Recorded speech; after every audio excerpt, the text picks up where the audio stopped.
I've been paddling canoes for about 50 years, and over that time I've learned a lot about them. Recently I've been using some H2O canoes, and I've been extremely impressed with both the quality, the workmanship, and the functionality.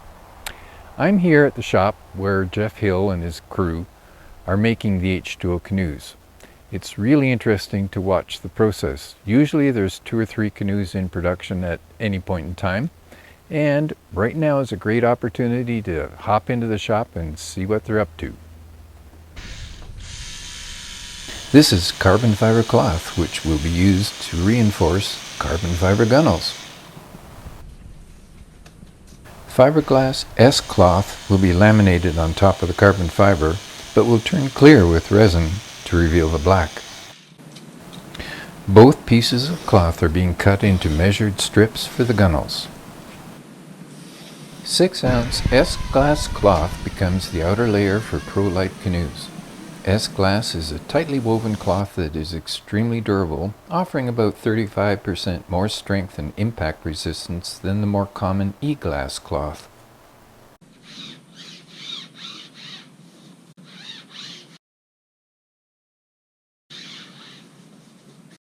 Once the cloth is laid into the canoe, excess material is cut off, leaving enough overlay to pull canoes out of the mold.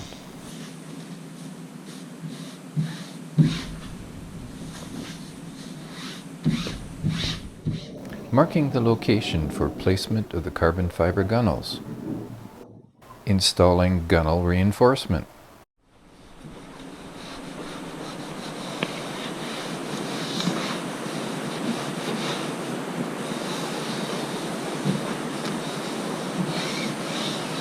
That will all go transparent and then have a nice black perimeter there when we're done.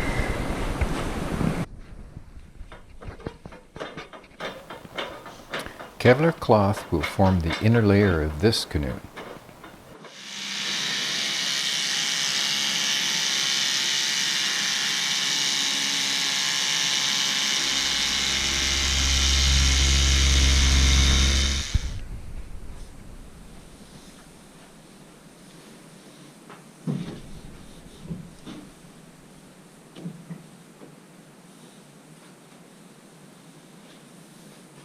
Every foam reinforcement component for the inside of the canoe will have the edges tapered to ensure smooth lines once the canoe is infused with resin and vacuum formed in the mold.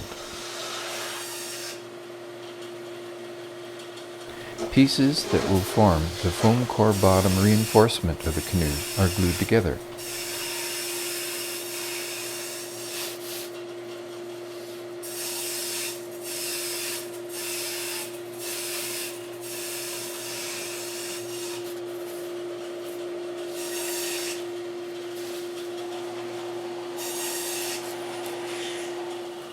Marking the location for the gunnel placement. Installing a foam core that will be covered in carbon fiber to form the gunnels. Heat is applied to all the foam core components to gently bend them into shape, ensuring they will conform to the exact shape of the canoe, providing smoothness in the finished hull. For the Prolite series canoes, each foam rib is measured and cut to fit perfectly inside the canoe.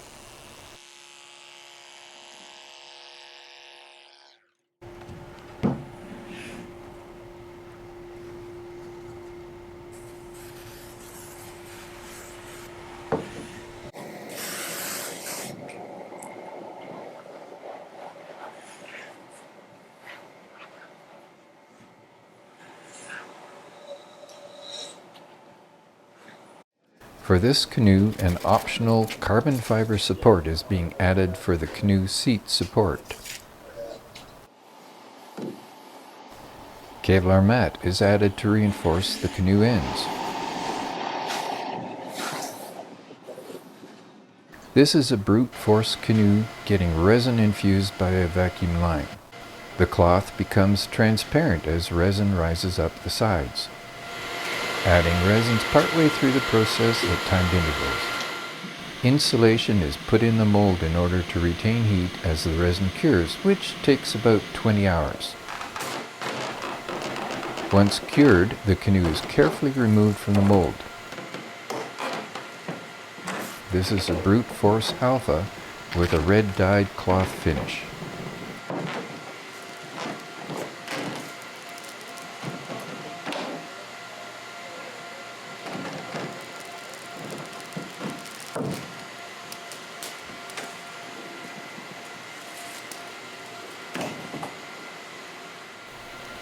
Some molds have split portions to allow easier removal of the canoe for some designs where the stems are recurved, like the Prospector for example.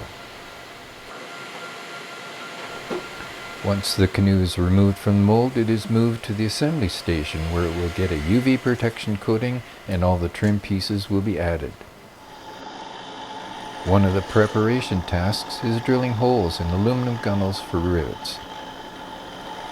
An example of some of the types of wood used for internal components like seats, thwarts, and yokes. This is our Prolite layup. We do Prolites in multiple fabrics, which effectively is how we describe the outer layer. So this is carbon Kevlar that'll be what you see on the outside of this boat. We do black carbon fiber, yellow Kevlar.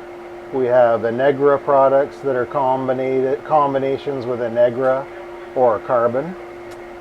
And we also do a flax product. So those are the options for what your boat's made out of in a Prolite. Prolite's the lightest. We also make brute force Epoxy Pro Series boats. So we are very lightest in Prolite. Brute force is our mid-range boat. So you are going to keep aluminum gunnels in that system. Still have a foam core in the belly, but we reinforce the midship and the bilge with a felt of Kevlar instead of foam core, and that's the main difference in the weight on the Prolite and the brute force is that gunnel system. So we also do still make gel coated boats. We call our Great White North canoes.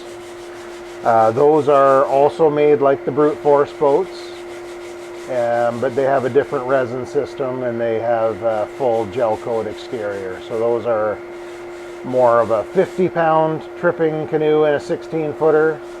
The brute force boats are going to be between 40 and 50 pounds, and the Prolite canoes are mostly under 40 pounds. Okay, so Epoxy Pro Series Prolite canoe. This is our 16-foot Alpha in Kevlar Prolite woven green. Very standard Prolite construction. Main feature to Prolite, we're trying to keep them under 40 pounds in this size of a canoe. The main difference from our brute force boat, carbon wrapped foam gunnel. Yeah, and so transparent outer 6-ounce fiberglass, which is your wear layer and protection. Buried behind that is the green. Yep, and then we've got aluminum trim profile. Yep, cherry seats are included in this boat. Standard is ash, which would be a lighter wood. We've got an upgraded carbon seat hold fused into the boat in the original construction. And we could go to carbon fiber seats. Yep, so we've got foam core bottom, ribs up the side, foam core gunnel system wrapped in carbon. They are lighter than the Kevlar reinforcement in brute force.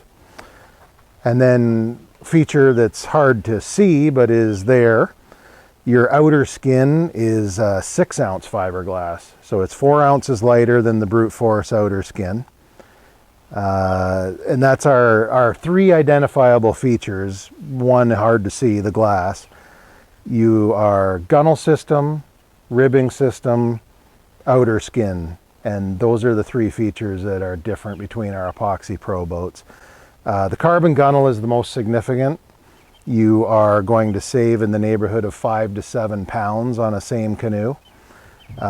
One feature that we like on our standard Prolite canoe, we trim the outer perimeter with this aluminum profile. It's very light.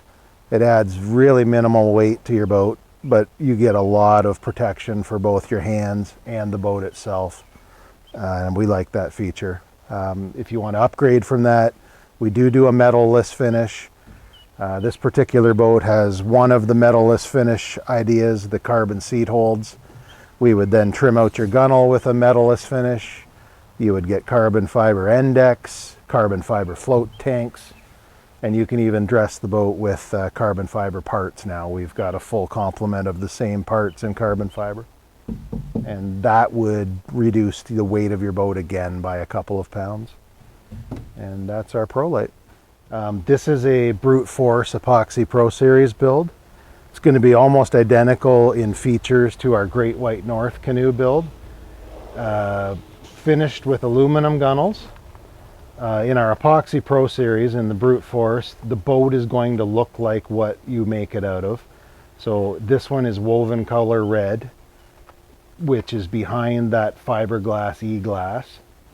The standard construction characteristic of a brute force boat, two of them are hard to see. One is the outer skin, which is the 10-ounce fiberglass on the outside. It's our thickest outer skin, is on our brute force boat. The other key features to a brute force boat, again, the aluminum gunnel is standard, and the reinforcement of the body of the boat always has a foam core for the belly. The football-shaped foam with the perforations in the bottom is a stiffener. And then as you see the dark spots and the light spots in the boat, the darker spots are a little thinner, the dark spots are thicker. That's a Kevlar reinforcement to provide structure for stiffness on the outside of the boat.